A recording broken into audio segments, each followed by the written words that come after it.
लहू का कत्ल बंद करो कश्मीरियत को जिसने भी ये किया बहुत खून नाहक किया, बहुत बड़ा गुनाह किया, अल्लाह उसको भी नहीं छोड़ेगा।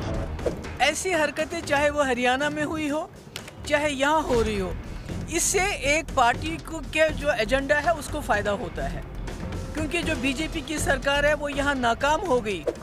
यहाँ की जो माइनॉरिटीज़ बची कुची थी पिछले 30 साल से, उनकी जान को हिफाजत देने में वो नाकाम हो गई। यार पाकिस्तानी आतंकवादियों ने एक बार फिर मानवता को लहूलुहान किया है। कश्मीर में फिर टारगेट किलिंग, कश्मीरी पंडित को गोली मारी। बैंक में सिक्योरिटी गार्ड था, पत्नी के साथ बाजार जाते समय हुआ हमला, अस्पताल ले जाते समय हुई मौत, पत्नी और मां का रो रो कर बुरा हाल। जी हाँ दोस्तों, दक्षिण कश्मीर के पुलवामा जिले में रविवार को आतंकियों ने एक कश्मीरी पंडित को गोली मार दी। घायल को अस्पताल ले जाया गया, लेकिन रास्ते में ही उसकी मौत हो गई। आतंकियों ने 40 साल के संजय शर्मा पर तब हमला किया जब वह पत्नी के साथ सुबह 10:30 बजे मार्केट जा रहे थे।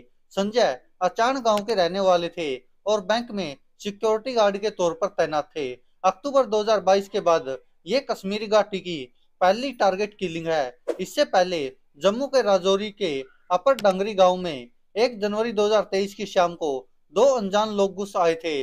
उन्होंने पूछ कर हिंदुओं को गोली मारी। हादसे में 2 बच्चों की मौत हो गई थी। वहीं आपको बता दें कि संजय शर्मा की हत्या की जिम्मेदारी कश्मीर फ्रीडम फाइटर्स नाम के आतंकी संगठन ने ली है।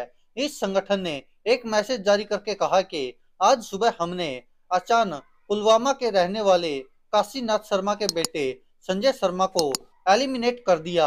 हमने इससे पहले कई बार वार्निंग दी है कि भारत के कश्मीरी पंडितों, हिंदू और पर्यटकों को यहाँ खत्म कर दिया जाएगा। आगे लिखा, आर्टिकल 370 हटाए जाने के बाद ये लोग सिर्फ भारतीय ऑक्यूपेशन के हाथों की कठपुतली बनकर रह गए हैं। इनके जरिए भारत सरकार यहाँ कब्जा जमाने के अपने एजेंडे को पूरा करना चाहती है। अपनी बारी के लिए तैयार रहना। हम वादा करते हैं कि हमारे शहीद भाइयों के शरीर से गिरे खून के हर एक कतरे का बदला लेंगे। हम लोगों से कहना चाहते हैं कि कब्जा जमाने वालों के नापाक मंसूबों को लेकर सतर्क रहना। बाहर के किसी इंसान को यहाँ शरण मत देना। आने वाले दिनों में हम ऐसे और अटैक करके सबको चौंकाएंगे। इस संगठन ने अक्टूबर 2022 में शोपिया के चौधरी गुंड गांव में कश्मीरी पंडित पूर्ण कृष्ण की हत्या की जिम्मेदारी भी ली थी। वहीं आपको बता दें कि इस पर अब राजनीति भी शुरू हो गई है। पीडीपी प्रमुख महबूबा मुफ्ती ने कहा कि ऐसे हादसों से सिर्फ भाजपा को फायदा होता है, चाहे हरियाणा में हो या कश्मीर में।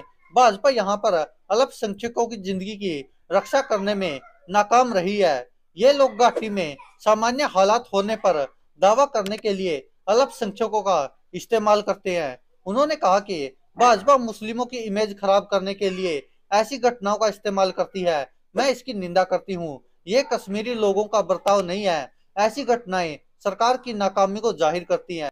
वहीं डीपीएपी के प्रमुख गुलाम नबी आजाद ने कहा, स्पेशली टारगेट किलिंग गंभीर चिंता का विषय है और निंदनीय है। मरने वाला जम्मू से हो या कश्मीर से, चाहे वह मुस्लिम हो, कश्मीरी पंडित हो या सिख हो, हम ऐसी वारदातों की निंदा करते हैं। उन्होंने कहा कि यहाँ पिछले 30 सालों में इस तरह के केस में कई लोगों को गिरफ्तार किया गया, लेकिन पिछले 2 साल में कोई गिरफ्तारी नहीं हुई। द हिंदू रिपोर्ट के मुताबिक आतंकियों ने 2022 में कश्मीर में कश्मीरी पंडितों और प्रवासी मजदूरों पर 29 टारगेट अटैक किए थे। मरने वालों में जिला स्तर के 3 नेता थे, पंच और सरपंच, 3 कश्मीरी पंडित, एक स्थानीय गायिका, राजस्थान से एक बैंक मैनेजर, जम्मू से एक टीचर और एक सेल्समैन और 8 प्रवासी मजदूर शामिल थे। इन हमलों में करीब 10 प्रवासी मजदूर घायल भी हुए। वहीं आपको बता दें कि भले ही कश्मीरी पंडितों को लेकर फिल्म बनाई गई हो, भारतीय जनता पार्टी ने बड़े बड़े दावे कर दिए हो, वायदे कर दिए हो, धारा 370 तोड़ दी हो, लेकिन उसके बावजूद भी कश्मीर में कश्मीरी पंडितों की हत्याओं का सिलसिला लगातार जारी है।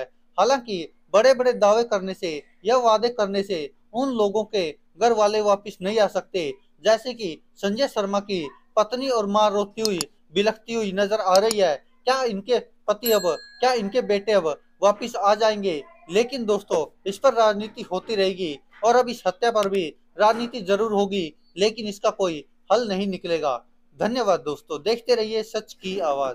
दोस्तों अगर आप ये वीडियो हमारे फेसबुक पेज पर देख रहे हैं तो यहाँ क्लिक करके फॉलो करें और साथ में इस बेल आइकन पर भी क्लिक करें। अगर दोस्तों आप ये हमारी वीडियो यूट्यूब चैनल पर देख रहे हैं तो कृपया करके इस लाल बटन पर क्लिक करके सब्सक्राइब करें और साथ में इस बेल आइकन पर भी क्लिक करें।